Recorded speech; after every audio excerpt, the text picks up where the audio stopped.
السلام عليكم ورحمة الله وبركاته. كلنتو wanaagsan daawadayaal meel kasta oo nagala socotaan ku soo dhawaada barnaamijkeena arrimaha bulshada oo toddobaadkiiba mar inaan idin ka soo gudbino TV-ga qaranka xaruntiisa magaalada London aad nooga barateen. Daawadayaal barnaamijka arrimaha bulshada sidaad ogtihiinba waa barnaamij u adeega gaarna oo ah bulshooyinka reer Soomaaliland mar walbana waxay tabanayaan ama waxaan isleenahay bulshada ay wax u faa'iideynayaan ayaan ku soo qaadanaa. waxba hadalka ayaan ku sii dheeraanay barnaamijka arrimaha bulshada waxa marti noogu ah caawa la taliyaha madaxweynaha jamhuuriyadda Soomaaliland ee dhinaca arrimaha bulshada waa Barkhad Jaamac Xirsi oo dhinacayga fadhiya iyo waliba sarkaal sare oo ka socda wasaaradda arrimaha gudaha ee jamhuuriyadda Soomaaliland waa Khadar Cismaan Guuleed. ahlan wa sahlan ayaad leeyahay marka hore Barkhad ku soo dhawow barnaamijka arrimaha bulshada iyo TV-ga qarankaba. aad iyo aad baan ugu dhownahay aniga oday Khadarba waanad ku mahadsantihiin soo dhaweyntiina qiimaha badan baada TV-ga qarankana waan ku hambalyeynaya horumarka ka muuqda xafiiskooda magaalada London waanu dhownahay Furqaan. Khadar ahlan wa sahlan ku soo dhawow TV-ga qaranka. waa ku soo dhawaay ku salaamaya waxaan jeclahay marka ugu horeysa barnaamijkeena inaan ku bilaabo Barkhad oo dhinacayga fadhiya. Barkhad ugu horeyntii waxaan jeclahay inaan ku weydiiyo socdaalka aad ku joogtay UK muxuu ahaa bal warbixin buuxda naga sii. bismillahir rahmaanir rahiim alxamdulillahi rabbil aalamiin wassalaatu wassalaamu ala rasuulillah. waxaan ugu horeyn u mahadnaqayaa ilaahay marka xigtana waxaan salaamayaa dhammaan bulshada Soomaaliland ee daafaha dunida joogta maamulka iyo madaxda TV-ga qaranka oo markii dhow tan carabka ku dhuftay oo horumar baahsan oo qurux badan uu ka muuqdo xafiiskooda magaalada London. haddii aan ku soo dhawaado magaalada London caasimada UK waxaan u yimid oo u joogay shir caalami ah oo wasaaradda arrimaha dibadda ee Ingiriisku ay shakhsiyan ii soo marti qaaday marka shirkuna wuxuu socday muddo 4 cisho ah markuu dhamaadana anigu qorshahaygu wuxuu ahaa inaan dib markaa dalka ugu laabto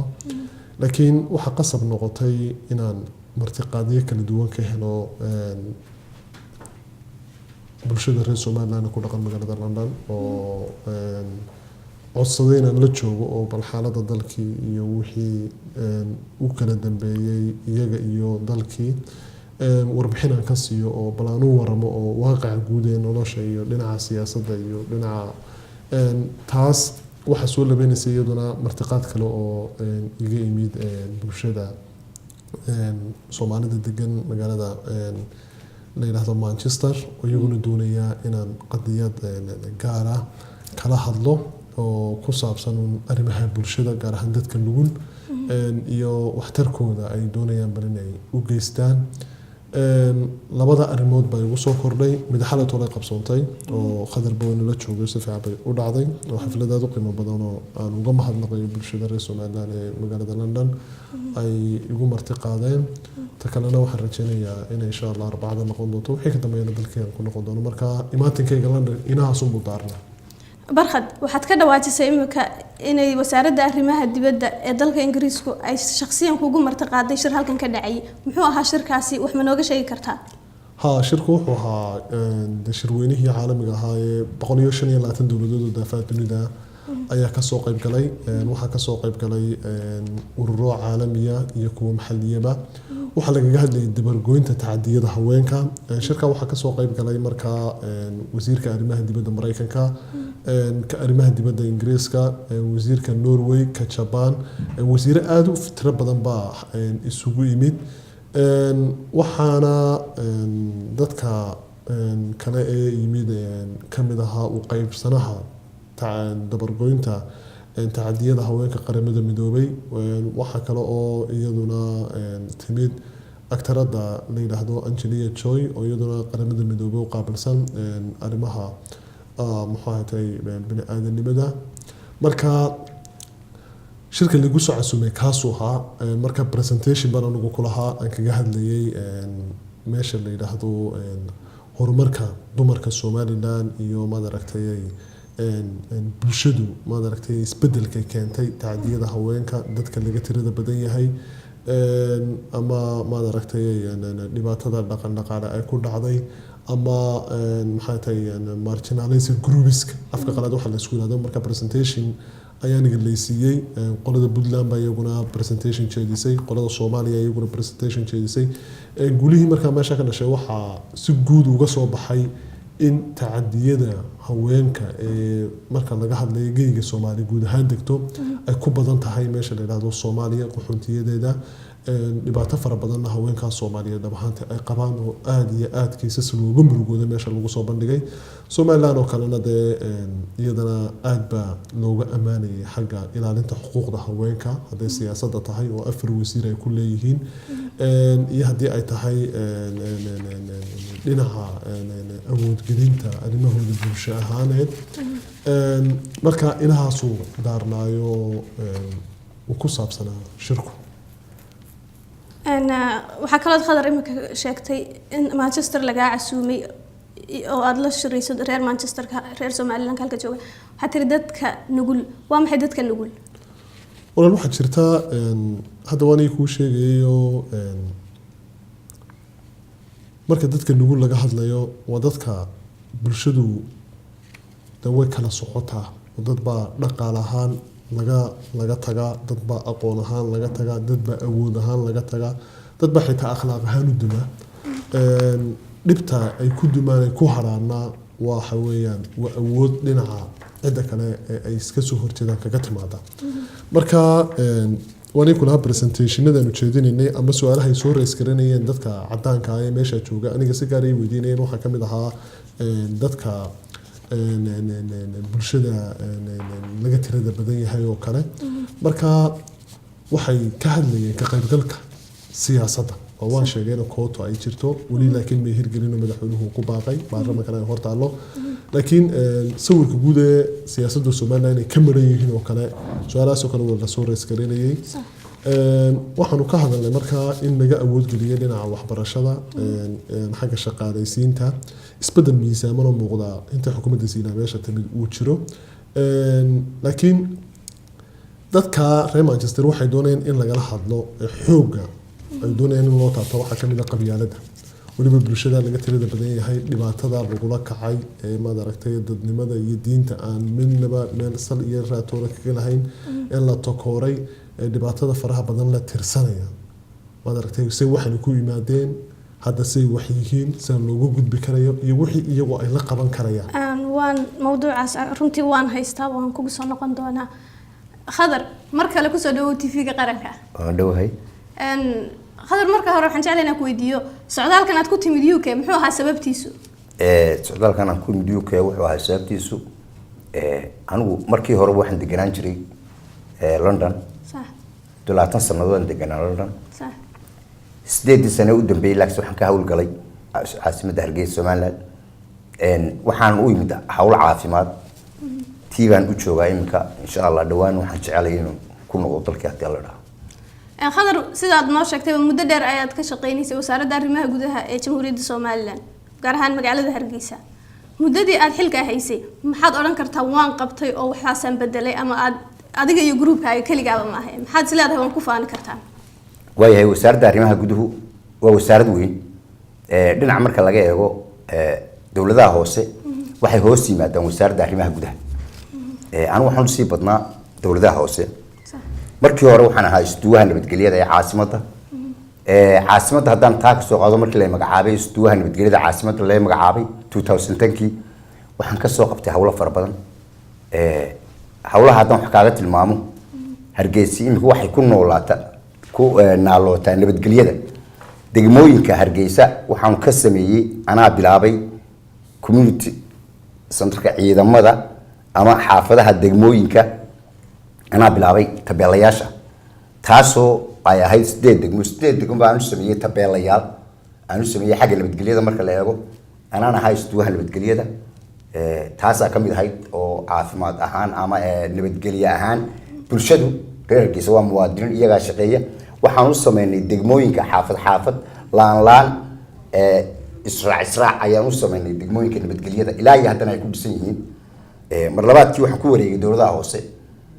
taasoo aan kasoo noqday agaasimaha arrimaha bulshada haddaad maqashay arrimaha bulshada waxaa hoos yimaada dhowr laamood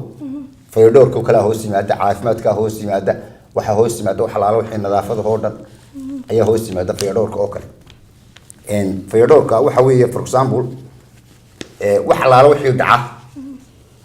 ama wixii farmasiyada dawooyinka hadday noqoto khudaarta dhacda hadday noqoto sharaabka hadday noqoto magaalada bilicdeeda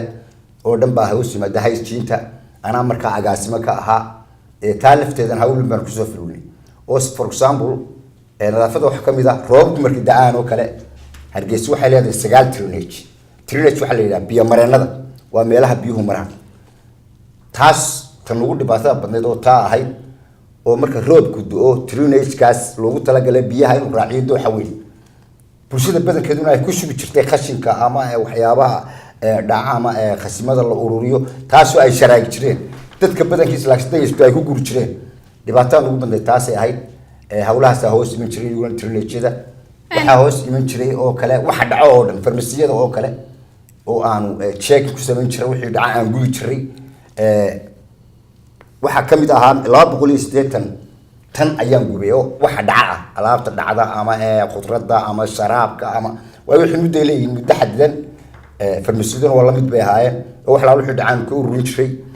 hawlahaas oo dhan baan soo maray oo wajir khadar waxa tiri qashinka oo kale waxbaad ka qabateen laakiin ilaa hadda dhibaato adag ayuu qashin ku haya magaalada caasimadda ah inta waa laga cabanaya meel kasta qashinkii baa xidhay taa dhibaatadaas miyeen ilaa imika taagnayn soo waxaad leedahay waan dabar goynay waxa weeye runta marka loo hadlo horta kulli cabasho waa jirtaa cabashadii had jirtaa haddana bulshaduna qayb bay ka tahay sharaa'id baa jira oo ka shaqeeya qashinka aanu siinay ama siin jiray si ay uga qaadaan magaalada qashinka dadka laftiisa waxay u badan yihiin danyar dadka xitaa danyarta laftooda lacag baa jirta lagu kabo oo dowladda ay ku jirtay oo ay siin jirtay qolada sharaa'idka qashinka qaada dadkan lacag yar baa la weydiin jiray laakiin waxa weeye maadaama magaaladii ay fiday oo ay weyn tahay 700 iyo biyo guri weeyaan lama wada gaari karo gurihii haddii la gaarina waxa laga yaabaa dadkii ayaan u bisleen badankoodu oo ku guraya meelaha drainage-da xashiiska ama dariiqay soo dhigayaan iyadoo maanta la qaaday ayaa hadana la soo dhigaya caawa laakiin xaafad walba degmay leedahay degmadaasi miyayna shaqaale ku filan oo xaafadda nadiifiya ayna ka shaqeynin way ka shaqeeyaan way joogaan laakiin waxaad ka soo qaadaa maalintii aqalkii imisa kiilaa ka soo baxaya oo xashiisha aqalka labada qof ku nool yihiin oo kaliya dee 2 ama 3 kiilo xashiisha ka soo baxaya waxa weeye waxa kala badan culayskii xashiishku lahaa iyo hawlgalkii lagu hawlgeliyay taa lafteedana har iyo habeenba way shaqeeyaan qolada qashinku oo sharaaygu way qaadaan oo anagu waan qaadaa laakiin dhibka meesha yaalla waxa weeye waxaan xitaa la gaaray xitaa in loo sameeyo haamahaas lagu guro xashiishka halkaa laga qaado haamaha laftiisa hadii la doono la jarjarayaa inta la googooyo ayaa girgirayaal iyo daasida iyo laga dhigayaa daawayaal waa dhibaatada khashku lama dhamaado wax soo baxa maalin walba maanta marka la qaado isla markiiba waa la soo dhigaya haddana maanta la qaadaya markiiba waa la soo dhigaya sida dowladaha hore u marin ma nihiin oo haddii aan horumar gaadh lahayn weyn waxa ma ahaateen laakiin waxa kala badan laakiin miyaynan ku dayan karin awood ku dayashada waxay u baahan tahay dhaqaale fara badan oo lagu dayan karaa laakiin waxay u baahan tahay dhaqaale fara badan oo meeshii la geliyo oo la keeno qalabkii lagu guri lahaa xashiishka oo fara badan laakiin waxa kala weyn dadkii iyo bilicdii baa kala yara weyn taa lafteeda aad baa runtii looga hawlgalaa oo loo qabtaa waan kugu soo noqon doonaa khadar aad baad mahadsan tahay barkhad mar kale haddaan kugu soo noqdo waxaad tahay la taliyaha madaxweynaha jamhuuriyadda Soomaaliland ee dhinaca arrimaha bulshada wadankuna dawaaba bulshada haddii la yiraahdo waa wadankii oo dhan wax ka soo hadha ma jiro madaxweynuhu talad aad isaga siiso ayuu bulshada kula dhaqmayaa talo weyn weeyaan maaha shaqo sahlan waxa ka jirta wadanka shaqo la'aan aad ugu habsatay waliba dhalinyarada talo intee la eg ayaad madaxweynaha ka siisaa dhalinyarada shaqo la'aanta hayso horta waa su'aal muhiim ah kollayba waxay ka mid tahay aafooyinka guud dalka sida gaara qoladiina qurba joogto aad ugu tilmaamtaan aan ku horeeya madaxweynuhu institutionada dawliga baa jira oo waxa ka mid ah wasaaradda shaqada qoyska iyo arrimaha bulshada oo u xil saaran inay shaqo geliso cidii aqoon awood akhlaaq iyo amaano leh shuruudaha loo dhigo ka soo baxda in shaqo la siiyo waxaa jirta wasaaradda ciyaarihi iyo dhalinyarada jamhuuriyadda somalilan oo iyaduna u xil saaran jihaynta qorshayaasha hiigsiga iyo himilada dhalinyarada. waxaa iyaduna jirta dalada heer qaran ee soonyo oo iyaduna uba xil saaranba ka shaqeynta arrimaha dhalinyarada. waxaa kaloo jira la taliyaha madaxweynaha arrimaha dhalinyarada. waxaa kaloo jira komishano u gaara howlgelintooda maadaama oo ay dhalinyaradu yihiin xoogii iyo mustaqbalkii berito. inahaasi waa istiraatiijiyadda guud ee xukuumadda uga yaala. shaqo la-aantu waxay kaliftay tahriib fara badan baa ka dhasha. aan ku horeeya haddaba ee dhalinyaradu maadaama oo ay tahay dal kastana markuu horu marayo uu soconayo meelaha predictionadiisa ama saadaashiisa laga saadaaliyaa waxa weeyaan ama awoodu yeelan doona mustaqbalka ama horumarkiisu waa xoog u haysto. waxyaabaha maanta dunidu ku dagaalamaysan waxa kamid ah human resource awoodda aadamaha. waxa la isugu tamar sheeganayaa waa awoodda aadamaha. bini'aadanka ilaahayna wax la maal gashadana isaga ugu qiimo badan. dhalinyarada walan markaan u yimaado ka mid baan ahay waan jeclahay kuwan matalaya bay ka mid yihiin kuwa dalkan dhaxli doona bay ka mid yihiin kuwa aanu jecel lahay inay wax noqdaan baan number 1 ka ahay. shaqo la-aanta 3 arrimoodba sabab bay u yihiin. xukuumaddu imika sanadkii ugu dambeeyay 4500 oo shaqaalaba la shaqaaleysiiyey oo ka soo baxay jaamacadaha dalka oo isugu jira xitaa kuwa dibadda oo isugu jira wiilal iyo gabdho. waxaana weeyaan dee resource-kii keliya ee maanta dalku lahaa waa dowladda, shirkado waaweyn iyo maalgashi caalamiya iyo maaragtay duni inoo timaada ma jirto oo shaqo abuur sameynaysa. marka waxaa noqonaysaa uun meesha marjice loo soo noqonaya waa xukuumaddii. shirkadihiina dahabshiil iyo kuwa ugu waaweyni waa qolada Telesom iyaguna xadid bay leeyihiin waxa weeyaan ay shaqaalaha ku qaadanayaan human resource department-kooda dee madartay dee wuxuu way fixir gareysay ma aha jaantaan rogan. ardayga markuu 12 sano wax soo barto jaamacadii ka soo baxo kow ma jiro urur ardayda Somaliland oo dhan mideeya oo ma aragtay shaqo abuurkoodii barnaamijyo ka shaqeeyay dalada Soomaaliya ka hay wasaaradda madaxweynuhu magacaabay mas'uuliyiinta sida gaar ah u xil saaran ee laga xisaabtamayo haddii ifka tahay haddii qiyaamaha tahayna waxa weeyaan waa wasiirada u xil saaran arrimaha dhalinyarada ee ku magacaabana ku isman. waxa weeyaan marka ardayga markuu jaamacadda ka soo baxo wuxuu doonayaa kow inuu helo gaari xafiis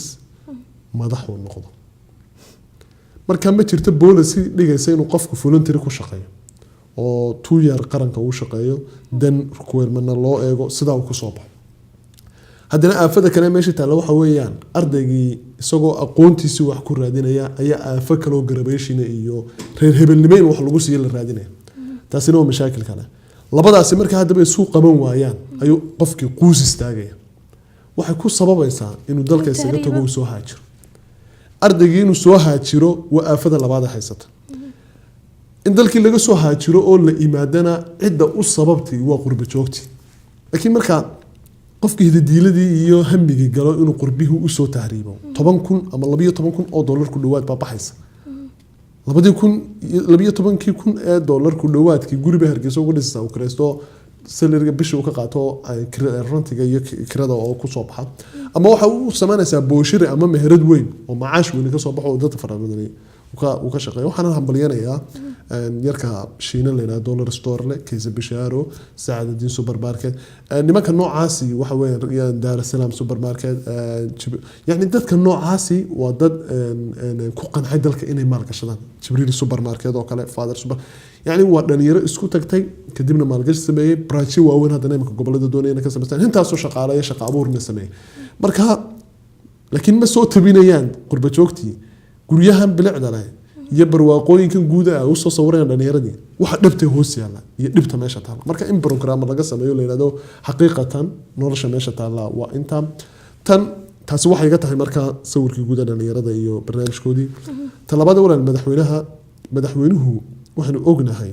waydu kubaad ka marqaad tihiin inuu awoodgelinta dhalinyarada mas-uuliyad gaara iska saaray basaraxatan anagoonaba gaarsiin bay isagaba ka dhex guuxaysaa markaanu gaarsiinana dee fariin baanu wadnaa dee fulinteedu kolleyba ma yara agaasimaha guud ee wasaaradda ciyaaraha iyo dhalinyaradu isku age baanu nahay agaasimaha guud ee wasaaradda howlaha guud ee guryeenta mukhtaar ninka la yidhaahdo la taliyaha madaxweynaha arrimaha dhalinyarada cabdinajac meesha la yidhaahdo wasiirka madaxtooyada agaasimaha madaxtooyada waa markaan meel kaleba aanan gaarinba agaasimaha guud ee wasaaradda arrimaha dibadda oo maxamed xasana agaasimaha guud ee wasaaradda qoyska iyo arrimaha bulshada oo baasha ahaan jiray maareeyaha dekada maareeyaha haamaha shidaalka Saleebana maareeyaha wakaalada biyaha Hargeysa agaasimaha banka hadda israada tiri waa dabadaaf marka laga imaado hinta dawladda ka shaqeysa ee mas'uuliyiin waaweyn ah xilalka mugala haysa waxa soo labeeya golayaasha deegaanka maayirka Caynabo maayirka Gabiley maayirka Boorama maayirka Hargeysa maayirka Berbera wada dhalinyarad leedahay soodiga TV-da marka arkay maayirka Berbera waxa way maayirka Boorama anaga isku daa Saleebaan ninka la maayirka magaalada Gabiley waa Shucayb maayirka maxay tahay Oodweyne waxa way waa inay yar waxa soo dhani waxa jaaniska ku hanaan barnaamijkii madaxweynuhu dhigay ee baarlamaanka laga ansixiyay in dhalinyaradu xaq siyaasiga iyo hogaaminta dalka u qalanto taasi marka dhalinyarada mas'uuliyad gaar ah la iska saaray laakiin aafadii waxa weeyaan dhaqaale lagu joojiyay maalgashi caalamiga iyo maaragtay wixii ma wada isqaaday laakiin imika barqado waa dhalinyarad magacawday xilalka haya dawladda oo wadankooda u shaqeynaya waxa ka badan laakiin inta la magacaabi karin la wadankii millions baa ku nool kuwaas miyaanay u baahnayn iyaguna taageero kan la eg walaal ha ku noolaadaan oo ha u baahnaadaan waxa loo baahan yahay مثلا dawladda dakhligii soo galaya cashuurtii la qaaday baa kooban waxa loo baahnaa dadkan awood baa ku jirta oo nin kastaba meel buu ku fiican yahay marka iskuuladan Europeanka qofka waxa la eegaa nature-kiisa dabeecadiisa talankiisa wuxuu ku fiican yahay kadibna hadduu fanaanimo ku fiican yahay marka hore waxa la oranayaa adigu fiilka gal adigu sportska gal adigu leadershipkii hogaamintaad ku fiican tahay barta gal kadibna inaga wixii ma jiro wixii censorshipkii lagu kala baadhayay ma jiro qof kastaba uu soo baxaya waxaana loo badan yahay aqoontii la baranayay maaha mid wax soo saar iyo maalgashi iyo dhulka khayraadka ku jira lagala soo bixi karaya waa accounting iyo management milan accounting iyo management milana waa dawladda iyo dhowr shirkadood dalkii joogay imisa ka gadbanaysa talabaad mushkilada meesha taala ma dafirayo amal la anu jirta aad baan uga damqanaya aad baan uga xumahay lagana yaabaa markan san u khaldanahay inaan markan san u hadlayna khaldana inaan khalad dadka qaari arki karaan ama bas aan khaldanahay laakiin waa aragti anigu aan qabo oo fikradeeda khaasa wax xukuumaddu qabatana waniga hore ugu sheegay marka ma deeqi karaysa oo xukuumaddu ma kofar gareyn karaysa baahida hinta leeg inay dabooli karayso oo qof kasto oo ma aragtay dhalinyaro oo soo baxaba shaqo loo heli karayo su'aasha jawaabteedu waxaan filay karayaa inay ma yata laakiin dadaalku ma yara oo waniga kula 4000 iyo jarjar bay gaarayaan tan aan la shaqaaleysiinay kuwan aan ku sheegaya aan kula yeemka mas'uuliyiin dalka ka yihiin dawladii riyaale nin da'diisu aniga ay leegtahay madax ka ahayo title ma aragtay miisaaman umada u hayayo dhalinyaro lagu abtirsanayo lagu soo foofayo ma jirto laakiin maanta waxa noqotay laqad kaana lakum fihi uswatun hasana example fiican iyo role model bay u noqdeen in dhalinyaradu madaxa noqon karaysa chance ka cid sanada waa xukuumadda iyo madaxweynaha dawladda ku mahadsan laakiin wixii dhimanna waa la qabanaya anaguna inta waanu gaarsiinaa isaguna waa wax weeyaan dadaalkiisu ma yar okay waa si wanaagsan waa maxay qorshihiina ku beega dadleedihiin dadaalkiina waad ku xoojin kartaan wallahi qorshaha waxay u taalaa wasaaradda arrimaha dhalinyarada boolisiga dhalinyarada lagu hagi karo waxa weeyaan iyo maad aragtay dadsa loo nidaamin karo wasiirka wasaaradda madaxweynuhu mas'uulka uga dhigay ay su'aasha jawaabteeda aanu ka filan doonaa laakiin aragtida shakhsiyan waxaan u arkaa kow dhalinyaradan in la kala mashquuliyo kow entertainment centers waa in la sameeyaa oo maad aragtay sportsku ka kow yahay oo koobo fara badan la qabtaa oo gobolada dhalinyaradii kubadaha iyo gaar ahaan sportska la xoojiyaa si looga hortago balwadahan baahsan ee ay tahriibka iyo kadibna markuu qofku ma aragtay soo baxa talankiisu awaado iyo ma aragtay abaal marino la gudoonsiyo qodobka labaad ee muuqda waxa weeyaan xagga aqoonta in lagu tartamo aqoonta gaar ahaan diiniga ah in dhalinyaradu ay xoog saaraan because of qof ma maqlaysid maanta inta badaha ku dhimanaysa soo tahriibisa qof aqoon diiniya leh oo basically diinta uga soo dhismo maxaa diiniya ama jaamacad diiniya ka soo baxo soo tahriibay ma maqlay uniform saan anigu ogahay ogaalkay weeyaan laakiin waa dhici karaysa laakiin dadka inta badan soo tahriibay waa dadka maadiga barta marka waxaan oran lahaa waa dhalinyaradu dumar iyo ragba culayska hal la saaro barashada diinta islaamka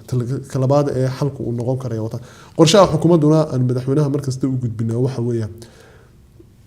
in la helo shirkado caalamiya oo maalgashi dalkan helo maalgashi haddii uu helo shirkado caalamiya yimaadaan shaqo abuur baan anaga shaqo abuur markasta uu dhashana horumarka dalka sii badanay waan kugu soo noqon doonaa barkad aad ayaad u mahadsan tahay waxaan khadar baan mar labaad kusoo noqday khadar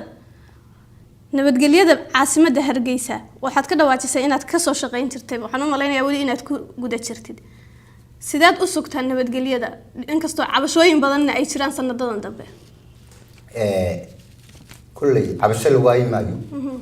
laakiin nabadgelyadu waa waxa kaliya iminka ay Soomaaliland ku degantay weeyaan Soomaaliland runtii waa dawlad ayay u nahay iyad iskeed tashatay nabadgelyaduna marka la eego ee ka maanta Hargeysa jifa wax ku jifa waa nabadgelyo haddaan nabadgelyo jirin dee muu jiifi kareen runtii kulley qarba waa jira oo kulley dee wax waa ka dhacana duweynahaas ka dhacda Mareykan baad aragto Yurub baad aragto Carabaha baad aragto inta wax baa dhacaya laakiin waxaan qabaa fikrad ahaan nabadgelyada Hargeysa maanta haysato ama Soomaaliland haysto meel haysta ma jirto dee meel yar wax ka dhacan wax dhibaato ama leh oo dhibaato ma leh laakiin nabadgelyada aad baa loo adkeeyay oo waxaan ku noolno ama aynu maanta ku faana waa nabadgelyo meel walba la inaga qoonsiin nabadgelyada maanta qof wax rida ama qof soo yar gala ama dee dhalinyaro cadhooto ama dee waa la arkara Hargeysa waxay ku fiican tahay maalinta la yiraahdo ugu daranta ayanaga inuu wanaagsan sababtoo ah waxaan leenahay maamul baan leenahay maamul kasta hadii waxoogaa laga arko raf hadii laga arko dee odayaal baan leenahay oo guurti baan leenahay oo qabanaysa cid walba waan la socotaa TV-da waa daawatay ama wararka wad haysa marka nabadgelyada maanta waxaan kaga jiraa lambar 1 keen nahay waxa yaro meel ka dhacaan loo munusqaamiyo nabadgelyo darro loo munusqaamiyo ma dhowto shaani waxba la turtuura la yiri ma aha wax weyn ma aha wadiga arkay duwayna wax ka dhacaya maamul bacanka la soo xasuuqayo laakiin maanta nabadgelyada Hargeysa ay haysto meel ay istaan jirto sababtoo 8 degmo ku yaala 8 degmo walba iyada ismaamusha degmo walba iyada community-keeda leh degmo walba iyada leh ilaaliyaasheeda leh gaadhbeeleen xaafado loo sameeyay waxa jira xafiisyo habeenkii ay shaqeeyaan habeen iyo maalin booliskii baa jooga ciidankii baa jooga waa laga daba shaqeynaya dadweynihii baa maanta nabadgelyada u helan oo gol nabadgelyadii haddaan nabadgelyo jirin Hargeysa maanta ma jirteen marka nabadgelyadu aad bay u fiican tahay waliba aynu meel walba dhaanaa Mareykan baad aragtay wax ka dhacaya maamul bal isqarxinayo xamaro inuu u dhow baad aragtay wax ka taagan oo ka dhacaya macnaha meesha yaalo maxay maanta waxaanu ku faanaynaa waa nabadgelyo nabadgelyaduna waa shay nabadgelyo la'aanta cid ma noqon karso imsiyaajaan jiray iskuulaan jiray caamadaan jiray caafimaad baan jiray yani nabadgelyadu waa shay kale maanta ay reer Soomaaliland ay ku wada naalon soo nabadgelyo nin walba ilaashanaya nin walba gurigiisa isaga ilaashanaya maanta صح marka nabadgelyadu Hargeysa waa 100% maalinta aan raaway ugu xuteen waa maalinta ugu wanaagsan tahay aynu kacno inagu laakiin nabadgelyada maanta dadka reer Soomaaliland oo soo wadajeeda صح waan kugu soo noqon doonaa khadar barkhad waxaan sidaan ognahay dumarku waa laf dhabarta bulshada oo bulsho bilaa dumar ma noolaan karto Soomaaliland haddaan eegnana dumarku aad bay hadda wax uga qabtaan maaha kaliya afarta wasiirada ah inta waxa ka badan taageeraya nabadgelyada ilaalinaya ee ururadan ka shaqeynaya ee ururada caafimaadka iyo samafalka ka shaqeeya gaar ahaan adiga shaqadaada haddaan dib ugu soo noqdo la taliyaha madaxweynaha arrimaha bulshada ayaa tahay bulshada dhanka dumarka maxay siyaasadiina ku beegan dhanka dumarka waa su'aal muhiim ah kulleeba mar horaan kuu sheegayo iyadoo tii aad halkan u timid ba ay tahay dumarka la xidhiidha noloshu haddii aanay tusaale bini'aadamku helin waxa weeyaan ma hinqada bini'aadamkii ilaahay markuu uumay xigmadiisu ilaahay isaga wax badan garanaya laakiin rasuul buu soo diray rusushaasi tusaale u tahay waxaan uga socdaa dumarka waxaan filayaa meelaha Soomaali degto marka si guud looga hadlayo inay Somaliland number 1 ka tahay horumarka dumarku gaareen example aan soo qaataan kuba horeey xagga siyaasadda waa goolaha kaliya ta xukuumadeed ee 4 dumar wasiirkii Soomaaliland وماشي كلياتي لتليها أرمها هوين كمدحونه مجاعبي كمان أمال ميزان لا ويدنا حاجة ندي كتب أن تاسي اهتمام كحكومة دوسينة يسو أي دنتوسيسا برلمان كانوا يكوتشران كورت دنين يكوتشران ما نشاله أن marka golaha wasiirada shirka khamiista la isku yimaado weekly baa lagu kulmaa cid baahiyahooda soo gudbisa ee ka hadasha dawayaga agaasimayaal bay leeyihiin oo agaasimaha samafalka ka mid ah marka wasiirada laga yimaado director leeyihiin oo directorada bay ku jiraan waxay leeyihiin dallad nagaad la yiraahdo oo xuquuqdooda ka shaqeyso oo u dooda oo barnaamijyada ka shaqeysa waxa xukuumaddu taa ugu sii dartay in koota gaar ah la siiyo kuraas baarlamaanka ay helaan waxay ku jiraan golayaasha deegaanka Gibile bay ku jiraan kuwa kale ku jiraan waana ka madnay hadii la isiraahdo marka dumarkii oo dhan siyaasad ka qayb galiyo oo something an suuragalkeedu aanu fududeyn laakiin intii tamariya taagay xukuumadda dhigtaba wala qabtay laakiin wax qabadka dalku siyaasad kaliya maaha waan ka soo wadaa wax qabadka dalka guud ahaan xukuumadda u xilsaaran oo loo igmaday hadday tahay ka shaqeynta ilaha adeega bulshada caafimaadka waxbarashada kadalik waxbarashada dalka waxa loo dhiibay gabadha Samsam la yiraahdo iyada haysa dumarkana ka wakiila meesha la yiraahdo wasaaradda caafimaadkana waxa joogta gabadha la yiraahdo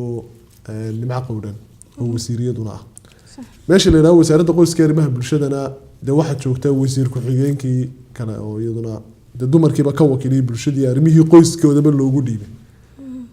xanaanadii dadka liitay iyo jilicsan haday noqotana agaasimihii samafalka u jooga haddii ay noqoto fariintii madaxweynaha loo gaarsiinayna la taliyihii baa u jooga haddii ay noqoto orphanskii iyo dadkii kalena directorka guud ee maaragtay orphan centerka Hargeysa haysta waa gabar dumar intaaba waa taasoo xukuumadda la tacaash xagga ganacsiga oo kale way jiraan dumar role models ah oo maaragtay Somaliland jooga oo awood badan ku jirto oo ganacsato ah oo magacii muuqba kule xagga arrimaha bulshada ka shaqeynteedana adna aadan baaba jirto oo iyadana hospital weyn aasaastay oo role model iyaduna ah waxbarashada imika jaamacadaha dalka iyo secondaryada marka loo eegana numberka ugu badan waa haween marka waxa kale ee la raadiye ee aad rabtay inaan kuu sheego garan maayo adiga garan waxa weeyaan waxaan ku weydiinayo bulshadan lagu egmaday ee inaad tala ka keento lagu diray ay ka mid yihiin soo waa maxay adiga ajandahaaga ku beegan wallahi ajanduhu kullayba uu cad yahayo looma yareysanayo anigu madaxweyne ma yihi oo fulinta barnaamijyada baahiyaha taagan mas'uuliyadoodu ima saarna laakiin fariinsidana hayo markastaba waan gaarsiinaa madaxweynaha wuxuu noo igmadayna waa inaan fariimaha keeno iyo wixii noo muuqday ee taliya tusmiyo iyo toosina uu nabidayo baahiyaha guud ee haystay waxaan anigu qabaa shakhsiyan dumarka markaynu ka hadlayno waxay hayduun ka qaybgalka ama ka muuqashada mashraxa siyaasadda Soomaaliland waxa loo maaragtay muddada dheer loo wadwaday maaragtay xuquuqba ka maqan dumarka maxayba gaaladu center maxayba marka systemka administration ka waaba lagu soo darayo aniga 7 ku sheegay mas'uul oo madax meel ka sareeyo la salaxa ma jirto way ka muuqdaan baahiyahay marka iyagu tabayaan cid uu soo xilsaaran xoog uga shaqeynaya ee xoog u qabanayaan wadalada guud ee nagaad oo soo gudbiso anaguna aanu kala shaqeyno madaxweynaha iyo wasiirada uu maaragtay meesha ku jira marka istiraatiijiyadoodu maaha mid kow iyo laba ku dhamaanaysa waa mid dheer baahidina waa mid joogto kolba soo noqonaysa laakiin hoga tusaaleynta guud ee kolba la sheegay leeyahay xuquuqda dumarka maqan xuquuqda wanaga presentationka shirkii guud ka jeedinay ee lagu qanxay loo bogay wax ka jira meeshan aanu ka sheegnay marka xuquuqda dumarka laga hadlay dabcan waa oran karnaa ha dadkana way ka maqan yihiin oo marginalized groups ku jira oo dadka minorities oo kale iyo maaragtay wasiiro fara badan iyo agaasimayaal guud iyo kuma laha taasoo iyadu way jirtaa taa la iska ma indhatirayo oo xuquuqda fara badan ama sawirka guud ee siyaasiga Soomaaliland oo kale ha way maqan yihiin laakiin haweenka oo kale marka loo eego marginalized groupska ay ku jiraan boqolkiiba 65 xuquuqdii siyaasiga ahayd ay rabeen way haystaan waxa ka maqan iyaga soo soo dhacsadaan ba ku xiranta meesha la yiraahdo islaam baa la weydiiyay nin yahuudiya wuxuu weydiiyay su'aal bay ahayd taabiciyad bay ahayd wuxuu weydiiyay 25 nabi buu ilaahay soo diray hadduu islaamku xuquuqdan siinayo maxaa nabi loogu arki waaya haweenaya su'aal bay ugu jawaab su'aal bay siisay jawaabta su'aasheedii ay siisay waxa ahayd su'aasha jawaabteeda ka bixisay waxa ahayd 25 nabiba cidda ifka keentay dhashay waa dumar sharafta ka weyn oo ay mudan yihiin oo adigu aad u raadisaaba messages madaxweynaha iyo aniga kula hadlaya iyo khadar iyo cid kasta oo maad aragtay muuqiyo magacba ummadda ku dhaxlay iyo axsaabta siyaasiga kuwa tartamay iyo kuwa kale cidda keentay ilaahay ka sokow ee sababta yeelatay in ifka yimaadaan waa haween sharaf iyaga intaas ugu filan xuquuqda haweenku raadinayaan waa ta islaamku dhigay oo islaamku xuquuqdu siiyay gaal maanta ma siin karayo kamana heli karayaan ciise sharaf qof dumarina sharaf iyo ciise waxay ku leedahay oo qiimo ku leedahay oo wanaag ay ku leedahay in ay ka shaqayso arrimaha qoyskeeda oo u xil saaray ilaahay subxaanahu wa tacaala haddaan arrimihii dumarka halkaa kaga soo gudbo barkad arrimaha bulshada un baynu ku guda jirnaa because adiga shaqadaadii baa arrimaha bulshada ah arrimaha bulshaduna ka dhammaan mayno wax walba soo galayo sidaan markii horeba kuu sheegay ka markaad ka jawaabna dhalinyaradii haweenkii waynu wadnay dhibaato kale jirta oo dhalinyarada iyo haweenka iyo guud ahaan kulligeen bayna taabanaysaa waa qabyaalada taasoo naafaysayba dee horumarkii wadanka sidee qabyaalada in lala dagaalamo ay ku suurtageli kartaa waa maxay siyaasadiina ku beegan adiga iyo dawladda aad matalaysid ama la talada aad noocaas ahayd madaxweynaha u gudbinaysa maxay tahay horta walaal meesha waxaa jirta qabiil iyo qabyaalad wax la yiraahdo ilaahay subxaanahu wa tacaala isagu xikmadu ka lahaa waxay ahayd markuu suuratul xujuraat ku sheegayay masalada qabiilka ilaahay u abuuray waxay ahayd in la tacaarufo masalatul macrifa in la isku garto weeyaan ولا إذا هذا صار لقمنا فرقان قبل مرجع حاجات كل قناة كدبنا إسرك يا أبكى تكسر شيء ده كحريريان ونقف كسان ده قال هذا نرشن عليلي جاي كوتشر تبي إلهي كلا ده قال ما يسلم صح قف قال الله هي وحى وهدي وعبا أي بصد حكمة مركا إلهي كله وحى ويان إن لا يسكتوا من هذا الله يسكت حنا تاسوا وقبيلك بوستيفنا قبيلك سومال لان وولي أو ما له وكفي حي وقبيل كان لا قبيلات كمان ده وحكم ده nabadgelyada imika qadar sheegay ay Soomaaliland ku caanamaalayso qaybta ugu weyn cidda ka qayb qaadatay ay inuu qarankaasi nabadgelyo ku badbaado ka shaqeysaa waa odayaasha dhaqanka madax dhaqameedada qabaa'ilka Soomaaliland haddii masalan caawanin waxyeelo intaanu boolisku soo qaban isla markaba cidda keenaysa waa aqalkiisa waa riximkan iyo macrifadan ilaahay uu ka sheekanay la isku garanay haddii qof maanta nabadgelyada kullida uu wuxuu yeelo waa haddii qoys ama qoom ama qabiil u baahdo inay iskuul madarasad wax dhistaan cidda wax u soo ururinaysa waa inta iyaga ugu dhow ama ganacsatadooda ama cidda kale waana qayb horumarka ka mid ah in waxbarashadii iyo tacliintii iyo diintii la iskala qayb qaato taasina waa positive kale haddii khalkhal guud uu dalka soo galo reer hebel oo qabiilka noocaasi inta hadlaan ba oranayaan anagu bartaasaanu ka taagana mowqifkooda ay cadeynayaan ومشاكل kuma jiro laakiin aafadu bartay ka dhacday waxa weeyaan marka iyadii laga dhigto darajo marka iyadii inta waji kale loo rogo lagu raadiyo maal marka iyadii waji kale inta loo rogo nabadgelyadii lagu waxyeelanayo marka iyadii dhinac kale inta loo rogo isku duubnidii bulshada iyo wax wada qabsigii iyo fishinka kaliya ay lahaayeen lagu dhex qarxinayo استراتيجية مركها جودهان وقتها waxa weeyaan wax ku yar 2 3 4 cisho 5 sano siilaayo uu joogo oo ku dhamaanaysa maaha laakiin waa wax u baahan long term strategic plan oo u baahan in xeerar laga soo saaro tribalism act oo baarlamaanku doorkiisii qaatade yaan madaxweynaha iyo xukuumadda iyo markasta ugu soo dadka inaga wakiila ee adiga xuquuqdaada ka wakiila ee maanta ku metelaya ee khadar ka wakiila aniga iga wakiili waa baarlamaanka tusmadiyo toosinta madaxweynaha kula iyagu doorkoodii inay qaataan oo aafadan ka hadlaan oo xeer ka soo saaraan oo yiraahdaan qabyaalada qofka ku dhaqma xeerka noocaas ka yar oo dadka ay kala dagaalamaan waxa noocana oo mushahar bay ku qaataan oo annaga nagu wakiilino adiga ka wakiilino ilaahay ba qiyaamaha weydiinay in doorkoodu muuqdo weey oo strategic plan cad ay keenaan qolada baarlamaanka number 1 gaabka horta bartu ka yimid waa barta qodobka labaad qolada civil society-ga ma aragtay ururada bulshada rayidka inay wacyigelin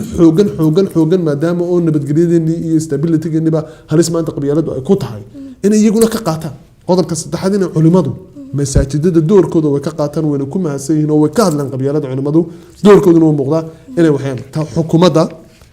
xukuumadda waxaa strategic balaan uga yaalaa wacyigelin weyn in la sameeyo oo maad aragtay wasaaradda arrimaha bulshada iyo loo mariyo oo maad aragtay wacyigelin joogta saxaafadda dowladda in xoog loo isticmaalo oo barnaamijyo aafadii qabyaaladii qarmuunkeedu leeyahay laga sameeyo oo wasaaradda warfaafinta gaar ahaan wasiirku iyo staafka la shaqeeya strategic balaan cad ay keenaan oo ilaa waa wacyigelintii iyo warfaafinta cidda wacyigelinayaan waa ummadii waxay ka wacyigelinayaan waa aafooyinkan qaadka iyo tahriibka iyo qabyaaladii qarmuunka leh inahaasaan anigu kusoo koobi lahaa waa tahay daawadayaal waxaan soo gaadhnay gabagabadii barnaamijkeena arrimaha bulshada oo aan kusoo qaadanay barnaamij dhinacyo badan taabanayay oo weliba marti noogu ahaayeen la taliyaha madaxweynaha dhanka arrimaha bulshada waa Barkhad Jaamac Xirsi iyo weliba مسؤول سريع أو كسعد وسارد الرمها جودها جمهورية الصوماليلان وخضر عثمان جولد أدي أياد أمهات سنتهن مركلة الرمها بالشدة يا الرمها جوده ووح بلارنا وكم سوكوبي كرنو حد كرر اللي قلنا يا سعدها أو نقول يرى أما من ديد أو أدنى وقابنا إن شاء الله برنامج كله أكن كبلارن أي نكون قيم طولنا أدي أمهات سنتهن مركلة هذا قول رمضان فرقاني واتاي داود يلا أنت كل مدونة برنامج كان لمدة أنا جاي مرتدي إذا شرفت له إيه عثمان محمود جامع أو قد تفرسم هذا الفيديو من حين كذا كلنا سيدا السلام عليكم ورحمة الله وبركاته.